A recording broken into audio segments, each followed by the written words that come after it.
Ayer los argentinos tuvimos un escenario eleccionario que faltaba, y eso se dio en la provincia de Chaco, donde los resultados estuvieron a la vista, una diferencia importante, y terminó ganando Juntos por el Cambio. Pero no fue un triunfo, digamos, común. Se trataba nada menos que de un hombre emblemático del kirchnerismo, como es Capitanich, que después de 16 años terminó perdiendo la elección en la provincia del Chaco, donde él otra vez era candidato por cuarta vez a gobernador de esa provincia. Evidentemente fue una derrota dura para Capitanich, porque Leandro Osdero se alzó con ese histórico triunfo. En la primera vuelta no fue necesario ir al balotaje, y de esa forma se consagró como el primer gobernador después de la era Capitanich. Y digo era, porque como decíamos hace un momento, estuvo 16 años Capitanich. Algunos hablaron de un batacazo histórico, donde este hombre, Leandro Osdero, de Juntos por el Cambio, derrotó en primera vuelta al actual mandatario provincial y líder del Frente Chaqueño Jorge Capitanich. A partir de diciembre y después de 16 años el radicalismo volverá a gobernar Chaco y lo va a hacer hasta el año 2027. El famoso Coqui reconoció la derrota pasadas las 21 horas, cuando el escrutinio de las mesas llegó a casi el 60%, y la tendencia ya era irreversible. Esto no es un feudo, es un Estado democrático, es un sistema republicano y representativo de gobierno en donde se respetan las instituciones y se respeta la voluntad popular, remarcó en una conferencia de prensa Capitanich. Y acá me voy a detener un instante. Eso es lo que espera la Argentina. Ninguna provincia puede ser un feudo, y ningún país puede ser tampoco un feudo. Yo celebro que la gente empiece a entender cuál es el verdadero sentido de la democracia, hacia dónde apunta el sistema democrático, representativo y federal de gobierno, cómo se tienen que manejar las provincias y cómo se tiene que manejar el país. Por eso celebro que este hombre, que después de 16 años haya perdido la elección, tenga esa convicción democrática. Más allá de que Capitanich era un emblema del kirchnerismo, ahora le tocó morder el polvo de la derrota, porque evidentemente pareciera ser que hay un cambio que se viene gestando en el país. Ese cambio tiene que venir de la mano de la racionalidad, del equilibrio, de la responsabilidad, de no perder lo que nosotros hemos construido, aunque sea poco, pero poder valorar el tiempo que nos ha tocado construir. Vos fíjate que en esta elección del Chaco sacó 46 y un poco más, Sdero 40%, Capitanich, y Rodríguez de la Libertad Avanza se quedó con el 3.86% de los votos. Eso debería movernos a todos a una reflexión. En ninguna provincia argentina, la gente que representa a Milei ha podido hacer una buena elección. Alguno me dirá, bueno, pero te estás olvidando de Salta. Acá en Salta ganó el 50%. Estamos hablando de cargo legislativo, ningún ejecutivo. En ninguna provincia argentina dio un resultado positivo para Milei. Acá es importante que nosotros empecemos a precisar, porque ahora sí nos faltan 40 días para el proceso electoral del día 22 de octubre, y vale la pena que empecemos a mirar con mucha responsabilidad ciudadana quiénes son los señores que se aproximan a quedarse con la presidencia de la nación. ¿Será Milei, que va en apariencia primero en las encuestas? ¿Será Bullrich, que ayer estuvo festejando el triunfo de Esdero ahí en la provincia del Chaco? ¿O será finalmente Massa, que es el hombre que viene piloteando la Argentina en este último tiempo? Empecemos a ver cuáles son las virtudes y también empecemos a ver cuáles son los grandes defectos que se les puede encontrar, porque les vamos a entregar nada menos que el país, y el país no es una entelequia abstracta. Tiene 47 millones de personas, 47 millones de voluntades y una multiplicidad de problemas por resolver que hacen al futuro de la nación, a los intereses nacionales, a los intereses regionales, a las cosas que hemos podido construir. Por eso es importante la reflexión, el voto pensante, ese voto que surge de la convicción ciudadana de hacer lo mejor para todos, no solamente para mí, sino también para la nación. ¿Quién es Milei? ¿Qué significa la casta a la que él hace referencia? La casta, la casta. A mí, por ejemplo, me sorprendió mucho un video que lo debe haber visto mucha gente. Está recorriendo prácticamente internet todo el día. La última presentación de Milei hace 72 horas, cuando apareció con una motosierra encendida con el motor humeando allí, arriba de un camión, con una exaltación y una violencia. Tú decís, bueno, la pucha, esto no es normal. Si nosotros examinamos a Milei con esos gestos ampulosos, con esa verborragia verbal que es un estigma para Milei, las cosas que dice, la fobia que tiene en algunas situaciones, lo que él ha relatado de su familia biológica, las golpizas de su padre, podemos advertir tal vez que estamos frente a un hombre que tiene un carácter que puede haber tenido algún tipo de trastorno que se esté manifestando hoy ya en la madurez de su vida. En los Estados Unidos se suele hacer un test psicológico a quienes van a ascender a la primera magistratura nacional, que es la presidencia de la nación, para saber qué grado de equilibrio pueden tener, cuándo pueden apretar el botón rojo o cuándo no. Acá en la Argentina, por cierto, cualquiera sube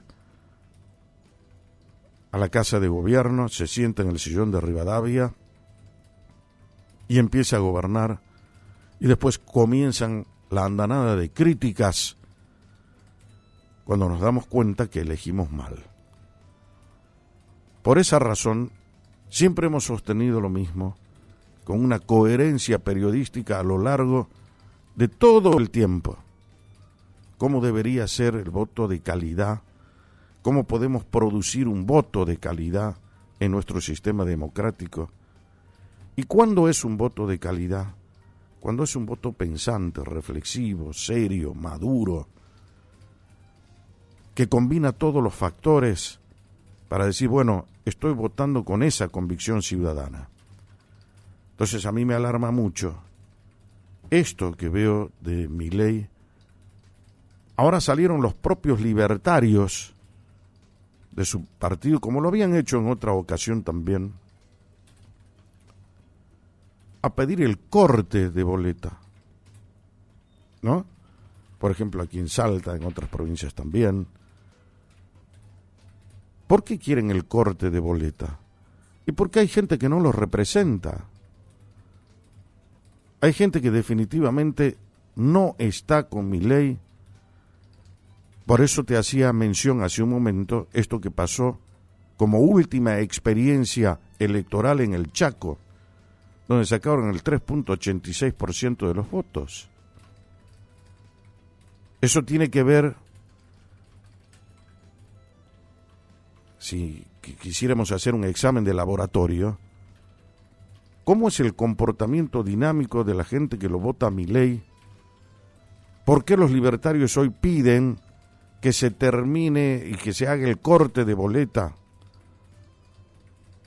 Acá en Salta nosotros tenemos dos representantes de Milei. Uno es Olmedo y la otra Emilia Orozco. Ya comenzamos a hablar del tema de lo que es la casta a la que reniega el candidato Milei. ¿Qué es una casta? ¿Vos te pusiste a pensar alguna vez? ¿Alguien googleó lo que es una casta? Yo te lo voy a explicar así rápidamente. La casta se dice cuando hay un conjunto de oportunidades sociales para alguien o algunas personas que están caracterizadas en muchos casos por ciertos privilegios. Por eso le denominó la casta política. Todos estamos de acuerdo en que ningún político debería tener privilegios, que tiene que haber claramente transparencia, honestidad, trabajo, decencia. Es lo que pedimos todos. Los privilegios no deberían existir en la Argentina, en eso estamos de acuerdo todos. Ahora hay formas y formas de pedirlo y de hacerlo posible en un país donde siempre se dijo exactamente lo mismo, pero se hizo otra cosa. Por ejemplo, Milei quiere, entre otras cosas, el fin de los subsidios, él habla, ¿no? Hay cosas que en el mundo están subsidiadas, no estamos hablando de que sea solamente la Argentina. Por ejemplo, en el tema del agua, acá en Salta hay 270.000 usuarios de bajos recursos que pagan un promedio de 1.924 pesos. Con la tarifa social hay 91.800 usuarios que pagan un promedio de 397 pesos. Sin los subsidios, una familia tipo pagará aproximadamente 20.000 pesos. ¿Sabes cuánto pagaría una persona de luz aquí en Salta?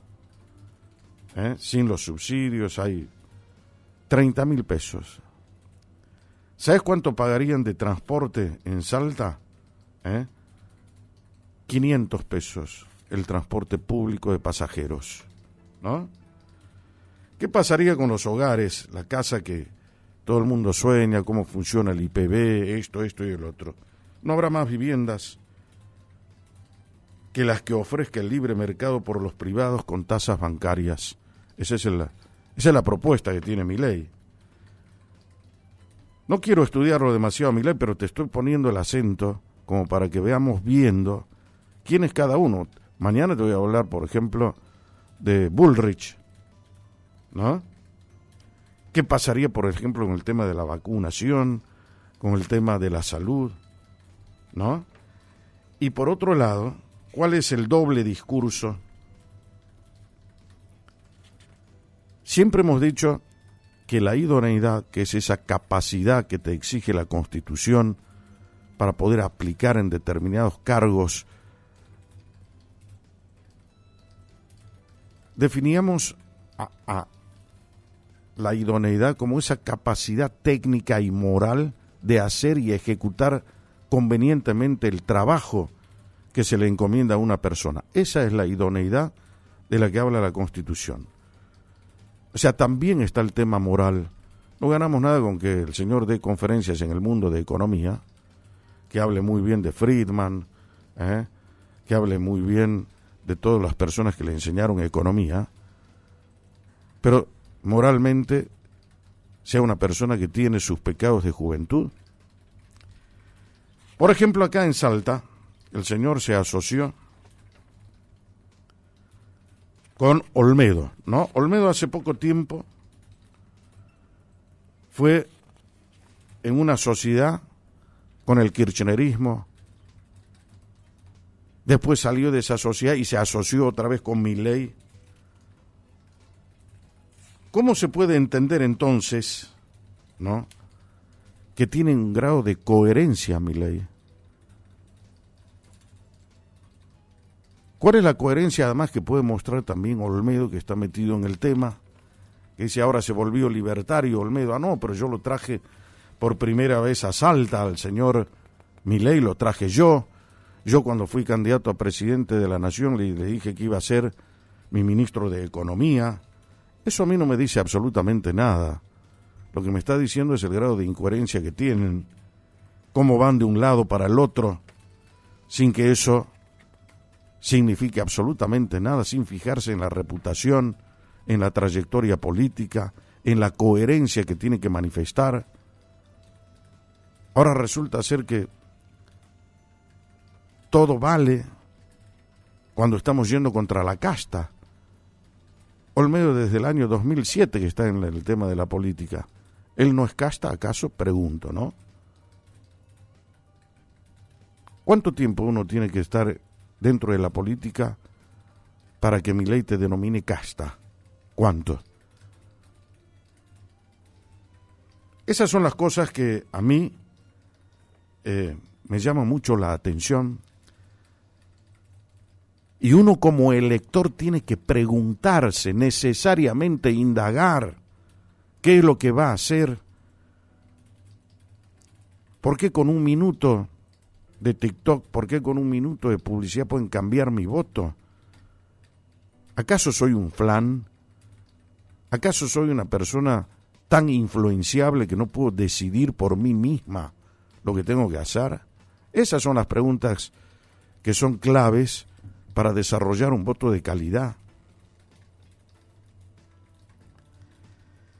Imagínate que en la Argentina de hoy necesitamos no solamente un presidente de la nación, necesitamos un estadista, alguien que entienda cómo se maneja el Estado, que no lo quiera anular al Estado. Todos debemos bregar por un Estado inteligente, un Estado con un tamaño lógico y racional, un Estado que cumpla las funciones que tiene que cumplir, que no se desarrolle más de lo normal, que no tenga la cantidad de empleados que se tiene hoy, que cumpla acabadamente con su función y que sea absolutamente efectivo y eficaz en el desarrollo de las tareas que se le encomiendan. Eso es lo que tiene que hacer el Estado. En eso yo creo que todos deberíamos estar de acuerdo. Ahora, anular el Estado y pretender que todo lo haga el privado es entrar en el anarquismo del liberalismo, que es lo que está patrocinando Milei. Y hay otros que ni siquiera entienden lo que es eso, porque son tan primarios y tan básicos que les cuesta interpretar porque no conocen la terminología, no estudiaron. Por eso me tomo el tiempo de decirte cuáles son los extremismos, los fundamentalismos, la negación a la capacidad de pensar y de razonar. A eso se le llama el anarquismo, y en este caso del liberalismo. Todo lo debería hacer el privado. No, señor, hay cosas que necesariamente tiene que hacer el Estado. Hay cosas que el Estado no puede desentenderse. Lo que pasa que para manejar el Estado hay que tener conciencia de servidor público. Hay que tener transparencia, honestidad y capacidad manifiesta para poder resolver el problema, para no crear privilegios, para no negociar con todo el mundo y entrar comprometido a la función, para tener en cuenta quiénes son los entornos con quienes me voy a asociar políticamente, quiénes son los señores que pueden ayudarme a concluir una tarea eficiente y eficaz. Eso es lo que tendríamos que hacer. ¿Por qué estamos criticando el kirchnerismo tal o cual cosa y a este señor se lo vamos a permitir? O sea, vamos a cambiar una cosa por la otra. Esas son las cosas que tenemos que pensar. Y empecemos a pensar primero por Salta y después por el resto del país.